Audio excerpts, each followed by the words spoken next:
Hey, Tourpreneurs, it's Mitch Bach, and just a quick note before we begin today's episode. Tourpreneur is currently sponsored by Google. We're thankful for their support of our community, and we are offering with them a completely free course helping you unlock the power and potential of Google's Things to Do program, which is specifically helping tour operators add their tours to Google in new ways that gives you new exposure and more direct bookings. To learn more, go to tourpreneur.com/Google. And as always, show notes, more resources, links to our newsletter, our business coaching community, and so much more are available on tourpreneur.com. Now to the episode. I envisage regulation coming in to the travel industry on a scale that we've never ever seen before. And it's not going to be regulation suggested by the travel industry, because we won't. We're too fragmented and too disparate all over the place. It will come from global governments regulating what the industry does. I can't disagree with that. The tragedy is it will come too late. Yeah. I mean, somebody said to me recently, says, Enda, what would you do? No, actually, somebody said to me 4 years ago, what would you do? I says, well, now remember, this is a pause. Once alternatives to carbon burn are enabled, everything comes back to normal. In other words, once the aircraft goes literally carbon neutral, then you can fly to Australia 3 times tomorrow if you want to. But he says, what would you do? And I said, well, I'd take every aircraft out of the air. He says, what else would you do? I says, I'd close every coal-fired power station, even if we had outages. He said, what else would you do? I said, cull the dairy herd by 50%. And he says, you're mad. I says, I'm not. He says, you're mad. 16 months later, that happened with COVID. Literally. Every aircraft was out of the air. Nobody was complaining. Nobody was complaining. It was going, you know what, I want to travel to London tomorrow to go to the theatre. They're going, no, I'm not going near the airport because cause and effect, I need to stay at home and look after my mother or whoever. The reality is that the cause, now mine are extreme views, and I'm not saying they're right, please don't get me wrong. But the blissful ignorance and the pace with which we are progressing this issue of climate, I have 3 words. Hell is coming.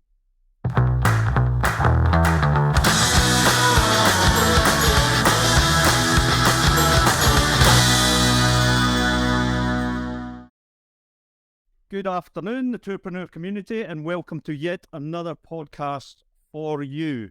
I'm in sunny Scotland, and today I'm happy to be talking to Edna McGovern. Edna is a professor in marketing at Sacred Heart University, Fairfield, Connecticut. Our background is we met in beautiful Kerry Island, where we were at an AI conference way back in September, which is only a couple of months back, but it seems like a lifetime ago. And the AI conference was totally focused on AI implications and impacts on tourism, hence why I was there. And there was people from all over the world presenting, some beaming in, some of us actually there in stunning Kerry. It was a great few days. And when Edna gave a presentation, something that he said that was not about artificial intelligence jumped out and grabbed me and made me started thinking a lot, and it started making me digging a bit deeper. And what he said is by 2050, a lot of the tourism infrastructure as we know it today, and we're talking big global scale infrastructure, is likely to be in all the wrong places. And that sort of grabbed me and thought, well, how is the tourism infrastructure going to be in the wrong place? But listen to as we go on to this and see where we go, and maybe you'll agree or disagree at the end of this podcast on whether his forecast was right. So welcome, Edna. Thanks very much for doing this today. Thank you very much. Good to be here, Peter. Always good to have conversations on the most important topic. Yes, for sure. If we get this one wrong, the rest of the topics become a bit irrelevant. Yeah. So, tourism infrastructure in the wrong place. Just talk us through that, and what does that mean? Yeah, and you phrase it very well, Peter. I actually maybe even phrase it better than I presented that comment in Kerry. It really is looking at the whole evolution of climate change in the context of our day-to-day normal lifestyles being disrupted or becoming more disrupted based on effectively, one could say, the sort of the destruction of nature and form, even though that's a separate issue with regard to biodiversity. But But the context of our carbon emissions, the context of what that means for the change in weather patterns as a consequence, and how the world will shape itself over the next 50 to 100 years. People normally use 2030 as one marker, 2050 as another marker, and then, of course, 2100 is another marker. I think it's important to say at the outset, and this is where the science gets very heavy pressure, I think. It's impossible to predict this with any degree of accuracy regarding dates.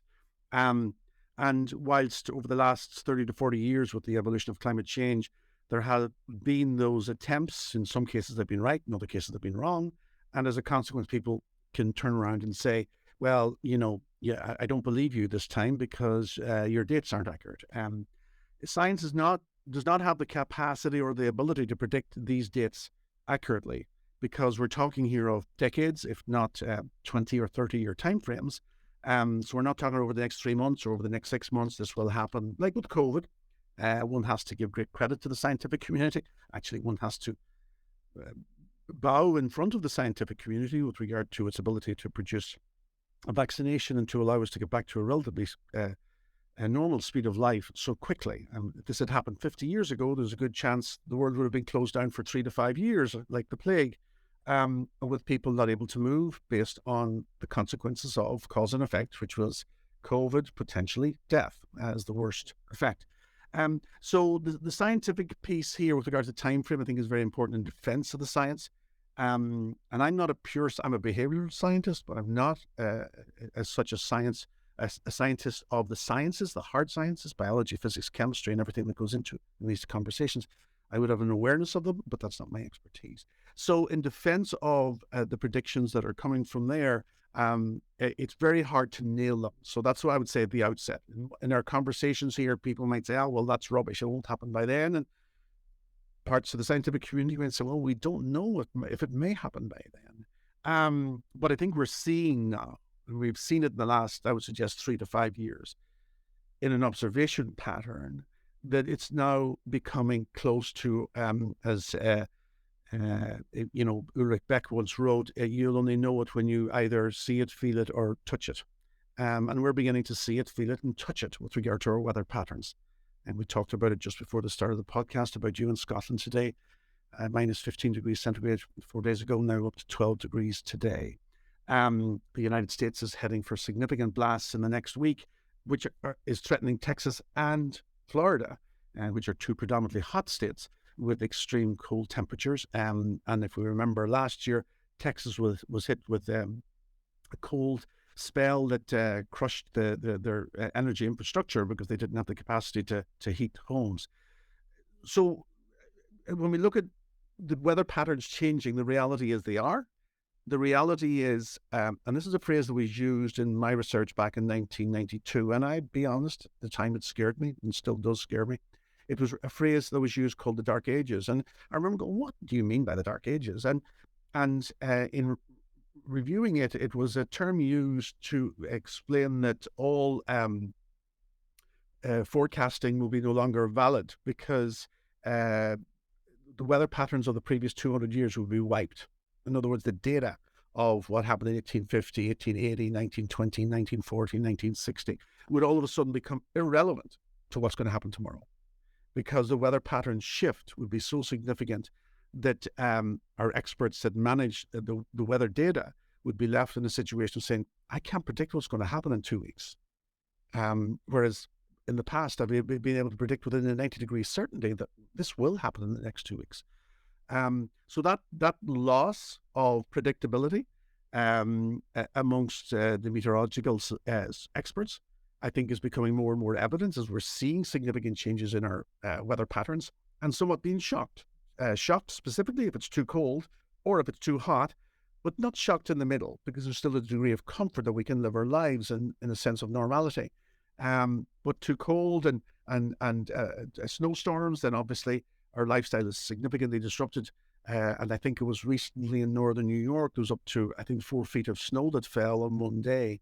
You don't dig your way out of that in 20 minutes. You're talking there about possibly 2 to 3 days at least to get back to any sense of normality. Or the other extreme being too hot, whereby the temperatures are leaving one not able to go outside. And I had friends this summer in Texas who quite simply got up in the morning and pulled the blinds at 8:30 and left the blinds down until 4 o'clock, and they didn't leave the house because they were relying on air conditioning to be able to keep the temperature habitable within the house, but they weren't going outside.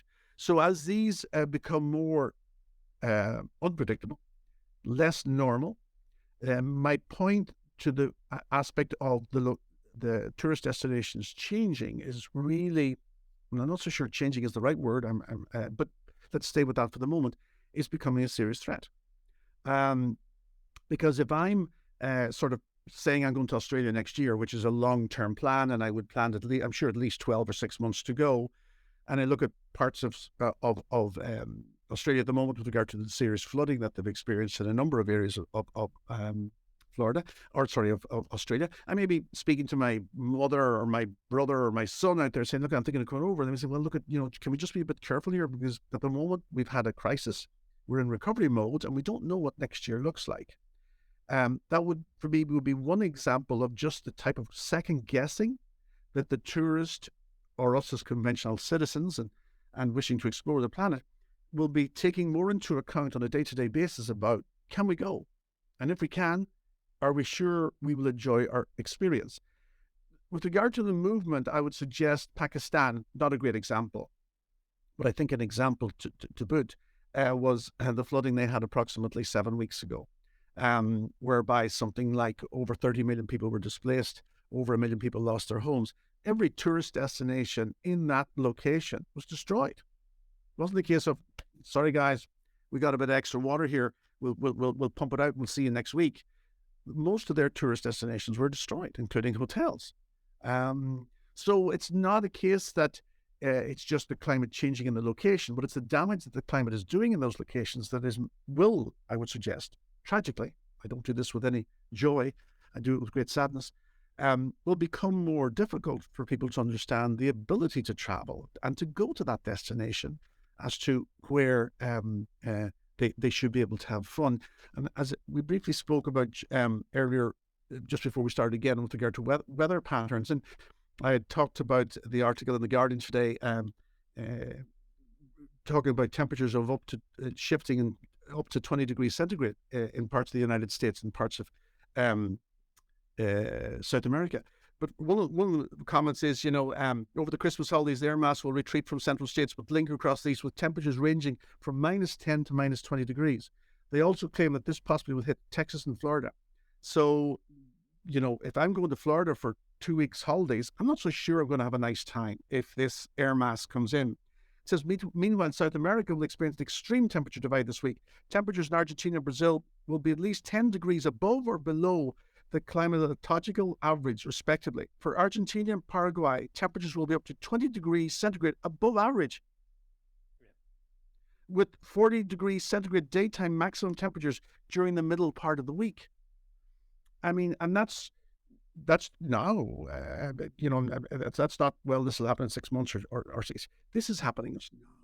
And the reality for the common man, if I can use that phrase, to understand that the climate conditions are changing significantly in regard to their ability to live a normal lifestyle has to be understood and has to be significantly engaged with regard to how am I protected. Because when we talk about, Peter, tourists, and that's fine, and my action would be quite hard on maybe we'll go into that later on. Before we become a tourist, we worry about our home. If our home gets attacked, we're not becoming a tourist, because now we're struggling to maintain our identity of our existing lifestyle for, let's just say, 48 weeks of the year. So, if something happens that threatens my home, whether it's in California at the moment, which is droughts, so let's be honest about it, we already have climate migrants out of California. There's no doubt about that. People have decided in the last 6 months, we're moving. Why? Well, my job in Texas or my job in New York and the schooling, and this climate thing is beginning to bother me. The reason they're moving is climate, but it's not the reason that they will say that they're moving, because there's not enough evidence for them to be that fearful to move. So the context of the tourist beginning to enjoy the ability to be a tourist, I think, it's also got to look back to, well, how am I protected in my home environment? And at the moment, we're relatively lucky in parts of Europe, but obviously some parts of Europe, especially Germany, that had the flooding only 2 or 3 weeks ago. That scarred those locations, Peter. I mean, it scarred them with a sense of fear about, oh my God, I didn't believe that 4 feet of water could come into my home. And whilst it may scar the homeowner, from a psychological perspective, it destroys the child. Because now one of the things that struck me after I heard you saying this in Kerry, so I started paying attention. I was lucky enough or unlucky enough to travel a lot. And I was in southern Spain when it isn't particularly warm. It was after the really warm period. It was still 20 odd degrees. But I was speaking to a lot of Spanish people. So where are you going on your holiday next year? And they were like, well, we did this year and we all headed north. So the increase, whereas the whole of Northern Europe, as long as I've been on the planet, has been heading south. So for one thing, heat. Yeah. And heat in the south was why we went. Culture, food, all the rest of it was what the tourism industry built on top. But the reason Northern Europe went south was to get some heat, whether you came from Germany, Sweden, Norway, Scotland.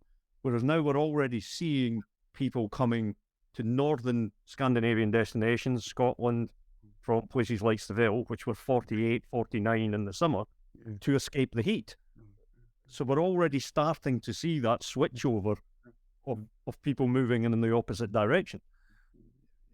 And that's very, very true. I think one of the things, and that's why it's difficult for the normal individual's lifestyle to grasp these. They're not short-term decisions, they're long-term. And I think where it really beckoned to me in the last 15 years was the evolution of vineyards in the south of England.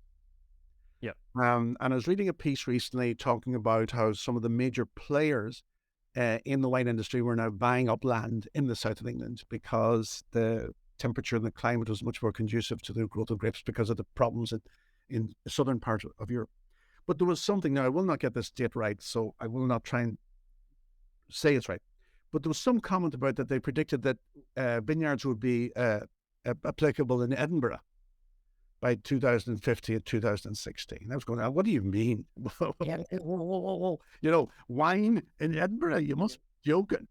But it's indicative of the shift. And I've no doubt that the industry sector, as in the wine industry, is already looking that far out as to how do we protect our business model. And it looks like we have to start shifting geographically to follow it. Yeah.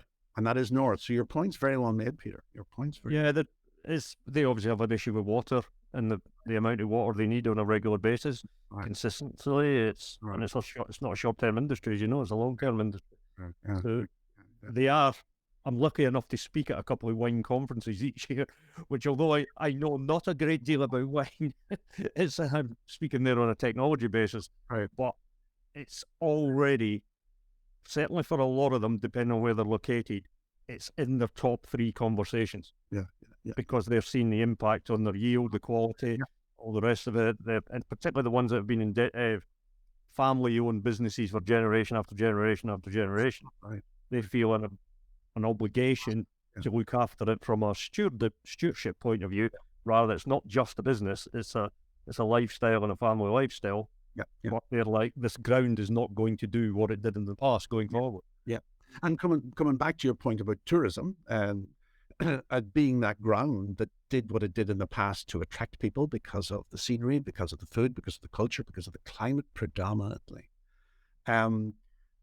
Those limitations, predominantly at the moment with excessive heat, even though there may be flooding, but it's predominantly not excessive cold weather that's hurting those climates. It's excessive heat.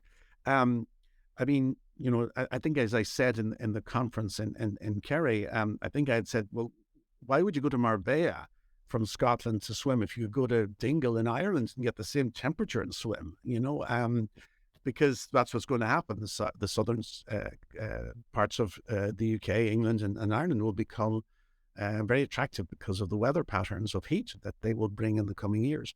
But it's just the whole sense of tourist behavior before was about freedom, was about the ability to travel, what airline goes there, how do I stay, Airbnb enabling, oh God, that's great, I have more flexibility, digital currency or electronic payment methods. This is brilliant. I don't have to get the currency. I can use Venmo, and everything. We're all enticing for the continuity of a world traveler, of the facilitation of the opportunity to go and explore those places. Now, I'll be honest about it.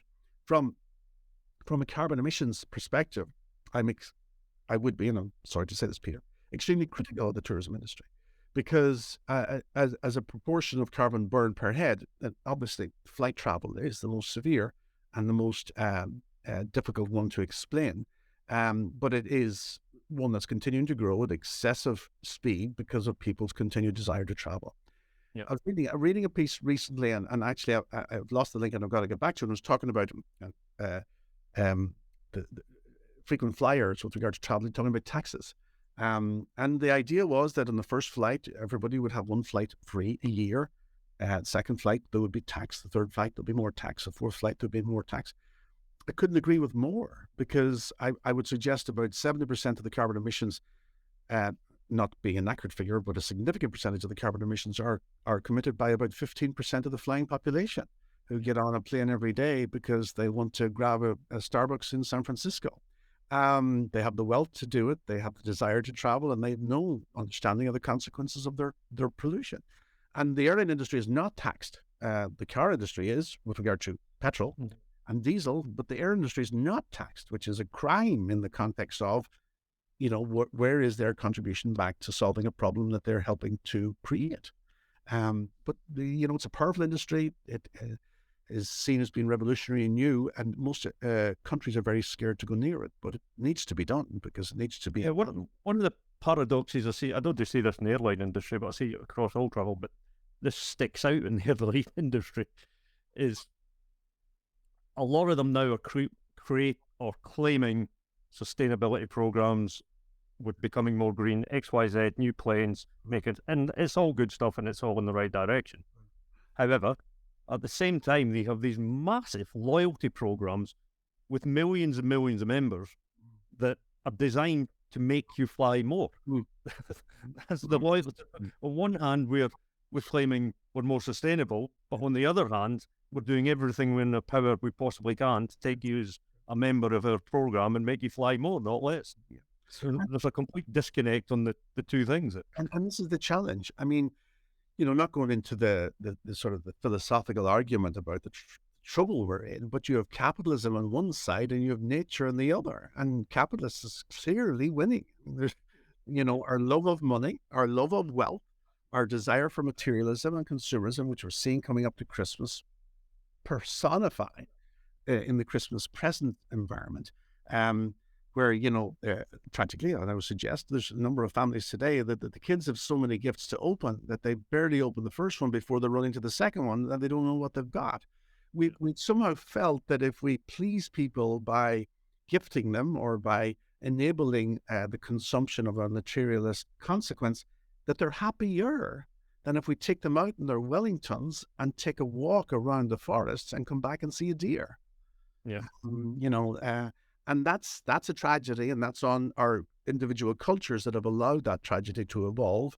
But I often speak in my classes about this, and I know they think I'm for the birds, but I would say I often go for a walk and have a talk with a tree, and they say, "What are you talking about?"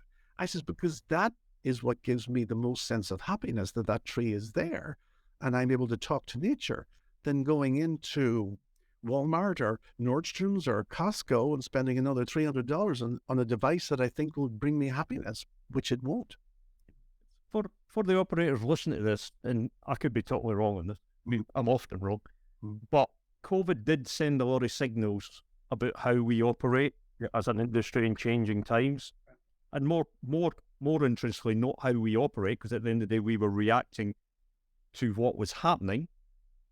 Consumers, guests, travelers were the ones making the decision, and we were reacting to them. Right. But some of them decisions that made, and the trend has continued, was later and later and later booking, right going to last minute booking, a lot more travel being regional. So people, to build confidence, were traveling to shorter distances, often not using planes. And then when they did start using planes again, because they were allowed to, they didn't jump on across an Atlantic flight or to the other side of the world. They went on a 2-hour flight because the risk analysis, whether they went through it fully awareing what they were deciding or whether it's just something that goes through the brain so quickly, I don't want to go too far because it's too risky. So they were booking more last minute and they were going shorter distances. And that hasn't reversed as of today. That hasn't reversed. Long-haul travel still down significantly, but we had a big bounce up on local and short-haul travel. Yeah, I think your point is very, very, very well made. And I think it goes to the earlier point of the conversation. For me, as people begin to realize the potential threat or risk factor associated, and my initial work on this with regard to my studies was referred to the risk society, that we live in a society where risk is a pervasive part of our everyday existence. And as a consequence, we make decisions to avoid the risk and minimize any consequences. So it would be interesting if we had the data. We don't. But if you were to look at the average tourists up until 2021, I think you might have, and I'm just throwing figures here to try and make the point, Peter. We might have found that they traveled on average 2,600 miles, or they traveled 2,100 miles on average. What I think what you're going to see is that average dropping significantly in the next 5, 10, 15, 20 years. That tourists will still travel, but they'll travel within a control zone that allows them an exit door if anything is to go wrong that causes them serious concern. So do I think people in Scotland might come to the south of Ireland rather than going to the south of Spain in the next 5 or 10 or 20? Yes. Do I think people in Ireland might decide to go to Scotland to experience the beauty of the country rather than going to Spain and not being able to go on the beach because they're going to get sunburned after 5 minutes? Yes. I think you will find a significant shift in patterns about people traveling between 200 and 800 miles quite quickly, quite easily, and quite willing to enjoy the spend for the break. They don't feel that they need to travel the 2,200 miles, but in the previous ability of a lifestyle, they were seduced by it because it was cost effective that they could do it, and that they would see a culture, for example, like the pyramids of Egypt, that they would see nowhere near the British Isles or Europe. But that now is being diminished. And that's really where we first met, Peter, because I came into that conference talking about how virtual reality was going to be the option of seeing the pyramids of Egypt rather than actually flying there, to give you a sense of travel, a sense of connection to the world without feeling totally disconnected because you've only traveled 500 miles in the last 5 years each year. That's not specifically what today's about, but that context, I think technology is going to start to replicate and replace the desire to travel long distance because of the increased risk associated with such a journey. One of the things and again, this could be completely madness, just my opinion, but since World War II finished, we've been on a journey of globalization. For society as a whole, this is not about travel, that's society as a whole, because travel is the luxury end of globalization. If you have a globalized market and the world's opened up and people are earning enough money to be middle class, get some income coming in, they start to travel. And they start to travel locally, then they start to travel regionally, and they start to travel along it long haul. And that's where we've been on that journey since 1950, when general mass travel more or less started. We've been on that never-ending journey, and we still have a population growing where the middle class, particularly in Asia, are coming into a point where they want to travel. So there is no lack of demand for travel. It's baked into the population system and the population economic growth. But if I'm right, and like I say, I could be wrong, I think globalization's peaked. I think not because of environmental issues, although that is playing a part. I just think it's run its course, and we've seen peak of globalization actions. Russia, and then the recent actions invading Ukraine, has played a big part of that.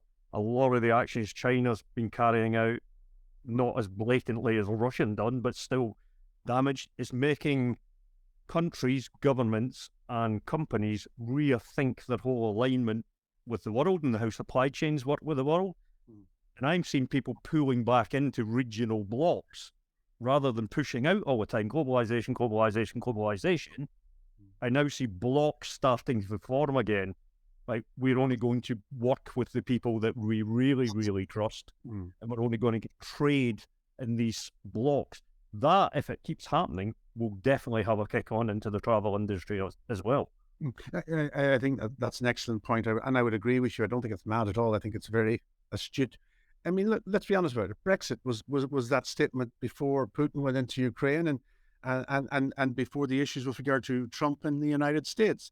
Not being disrespectful to the political system in talking to it, but that was a retrenchment about, the British establishment as such should be independent of a European influence and an ability to sort of engage, and that's an ongoing discussion for Great Britain as a country and individual countries within Great Britain, Scotland, Wales, Northern Ireland, and England.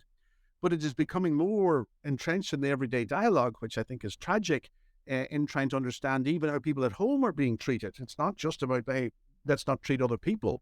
But it's actually how there seems to be a move, again, not going into the political, but towards the right side of that, which is, there was the piece yesterday about the 20% increase in the number of billionaires in the United Kingdom.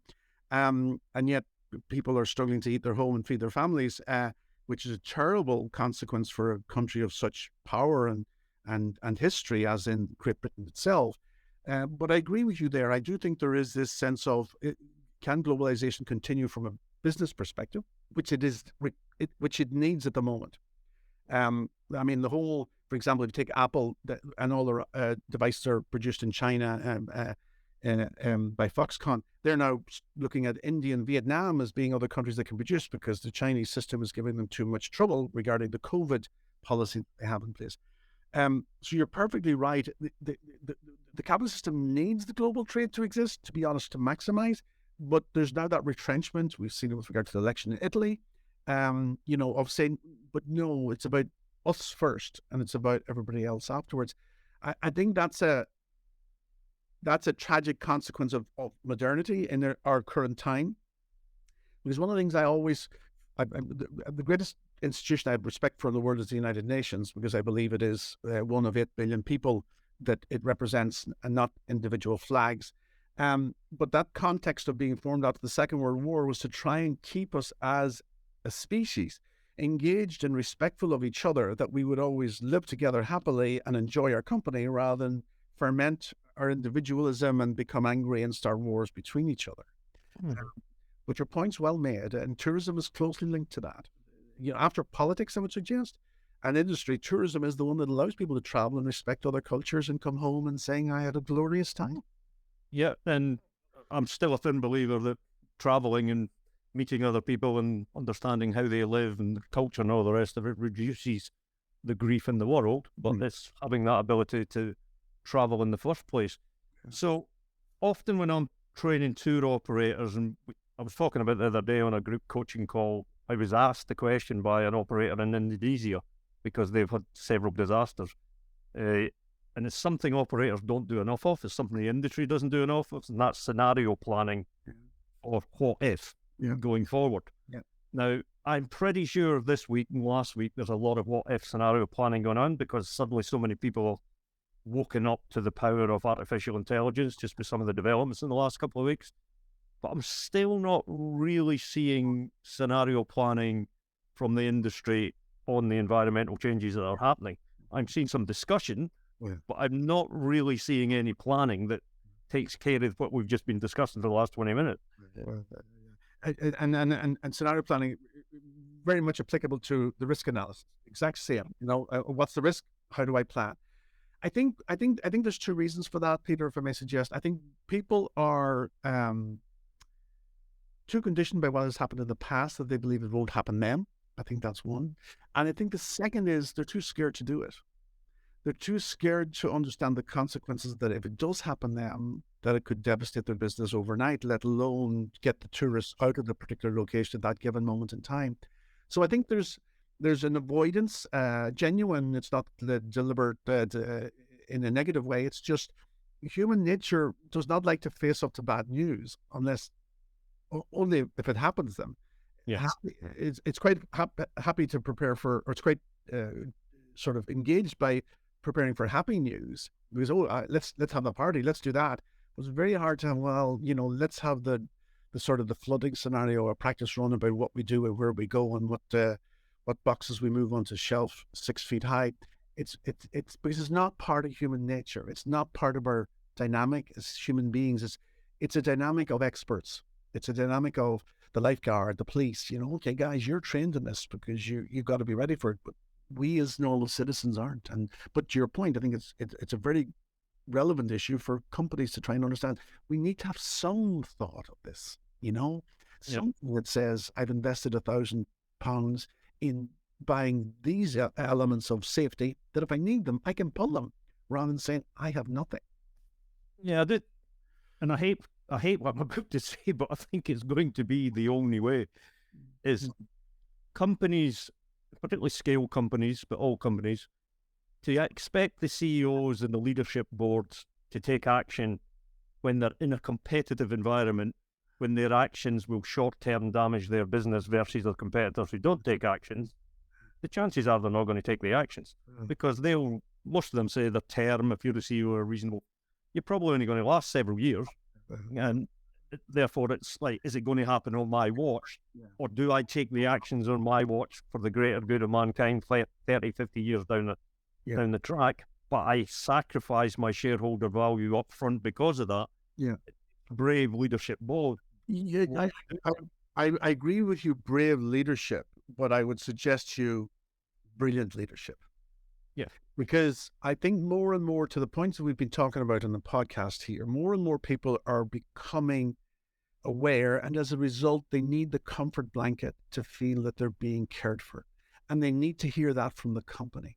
So it may be 93% about, you're going to have a great time, but if this goes wrong, we've got this option and this option and this option, or we've got this scenario that we're prepared for, or this, rather than a sense of you're left to the winds if you're caught. Because it goes back to the electric vehicles to some extent, and to some extent the ability for us to understand what petrol does with regard to the carbon burn. More and more people are buying electric, partly because of price, partly because of the ability to charge, but also because they're saying, you know what, I think I'm done with the petrol car because I do believe this problem is here. Yeah. And as a consequence, we're seeing that shift, which will only grow more rapidly, because the analogy between COVID for me, and you hit on it earlier on, and climate change is, COVID was a warning, and I don't care what anybody says, and COVID was a warning to say, look at, the cause and effect with regard to COVID is, in theory, 72 hours. You could catch this and you could be in hospital and you could be in 7 days, tragically pass. And I'm sure, and our condolences to anybody who's suffered from this, whether it's long COVID or other things. It's a tragedy, but a tragedy of the evolution of mankind, nobody's fault. But it's maybe a 2 to 7 day. Climate change is a 12 to 25 year window. And because the cause and effect isn't imminent that you see it, the reality is, as you move further along that 25 years, it's going to touch you. And how ready are you for it to touch? So COVID, by saying to the population, you know what, you really shouldn't go down to the local pub, is analogous to us with regard to climate change. Do you know what, I'm not so sure you should go to Bangkok tomorrow because of potential climate issues. It's analogous. It's where I manage the cause and effect with regard to the risk I take. So when I look at human nature and what's happening, and you mentioned it earlier, we tend not to do stuff to the last minute, and companies are probably more prone to that than governments because we're profit motivated and we're chasing the buck. Governments do to a certain extent as well, but I envisage regulation coming in to the travel industry on a scale that we've never ever seen before, and it's not going to be regulation suggested by the travel industry because we won't. We're too fragmented and too disparate all over the place. It will come from global governments regulating what the industry does. I can't disagree with that. The tragedy is it will come too late. Yeah. I mean, somebody said to me recently, says, Enda, what would you do? No, actually, somebody said to me 4 years ago, what would you do? I says, well, now remember, this is a pause. Once alternatives to carbon burn are enabled, everything comes back to normal. In other words, once the aircraft goes literally carbon neutral, then you can fly to Australia 3 times tomorrow if you want to. But he says, what would you do? And I said, well, I'd take every aircraft out of the air. He says, what else would you do? I says, I'd close every coal-fired power station, even if we had outages. He said, what else would you do? I said, cull a dairy herd by 50%. And he says, you're mad. I says, I'm not. He says, you're mad. 16 months later, that happened with COVID, literally. Every aircraft was out of the air. Nobody was complaining. Nobody was complaining. Was going, you know what, I want to travel to London tomorrow to go to the theatre. They're going, no, I'm not going near the airport because cause and effect, I need to stay at home and look after my mother or whoever. The reality is that the cause, now mine are extreme views, and I'm not saying they're right, please don't get me wrong. But the blissful ignorance and the pace with which we are progressing this issue of climate, I have 3 words: hell is coming. And they're strong words, and I'm sorry to use them. But the reality is, climate in its current form and its balance that it has been for the last thousands of years has been the reason that we have proliferated and lived to have a beautiful quality of life relationship with this planet. But tragically, as the human body does, if they're a drug addict, the world has become an energy addict. And as a consequence, the devastation the world will suffer will occur unless behavior is changed. And at the moment, behavior is not being changed. So what would you, just so we finish up here, remember who the community is. It's travel operators, but mainly small. We're not a community of global scaled operators that can make difference. But collectively, we're the size of a global scale. There's literally hundreds of thousands of small travel businesses, often mom and pop shops, family businesses. Most of them are aware. Most of them today are aware things are changing. And if you go in and see their communication, their media, the websites, most of them now have something to do with sustainability or the environmental issue. Does it all make sense what they've got? No, it doesn't. Have they all got systems that are great systems? No, they haven't. But most of them are starting to pay attention. So what would your advice be for travel operators who are small, medium size? How should they, one, be communicating, and what action should they be taking to be able to be at the lead of this rather than just be following? It's a great question, and here's what I would suggest. Upfront, talk about the benefits of the business model that's being adopted to facilitate this. In other words, look at your carbon burn, so that once you arrive at the airport, because the flight is not your brief, the flight is not your problem. But once they arrive, you look at what the carbon burn will be relative to that 7-day or 14-day journey, and quantify it with regard to minimizing its contribution, so that there's a sense of understanding by the tourist that these people care, as I should, about the journey I'm about to go on, and try and document as much as possible different touch points whereby we value nature, we value the dynamic. So in other words, you can visit Edinburgh and have a brilliant day shopping, but then when you go to some rural part outside Edinburgh that is sort of a beautiful sort of statement of nature and our identity with nature, is to take the time, possibly to have a lecture on something associated with it, but to take the time saying, look, we want to offer you both extremes here. We know you want to buy the Scottish garments in Edinburgh, and we respect that, and that I would want to do the same myself. And also within those Scottish garments, we may be also talking to the tweed companies and those companies saying, guys, you need to help us here because we need to see the relevance of the climate production piece in your business model to help us understand what they're doing is being very effective citizens. And allowing people to feel that care is an indicative part of the business offering on this trip. Because I think in the past it was about shipping people. You dropped them outside the store, they went in and shopped, and then you picked them in the restaurant there. But now it's about, you're coming to visit the whole environment of where I live. And I have a duty of care to that whole environment, to show it to you and to provide it to you in every form, but also to protect it. And the way I would like to protect it is this. There may be some areas where there's a cost associated with some of that protection that people have the choice to sort of take. There may be some connection that the company can have to a local environmental issue or sort of development where they can say, look, we sponsor this or we're part of this. But I think there's, from a marketing perspective, I think there's a lot that the businesses can do, small and very small, to say, you know what, we care. Because I believe a lot of the rural especially, but a lot of the tourist companies that you're talking about are not reporting to the stock market, are not, I don't know. share value.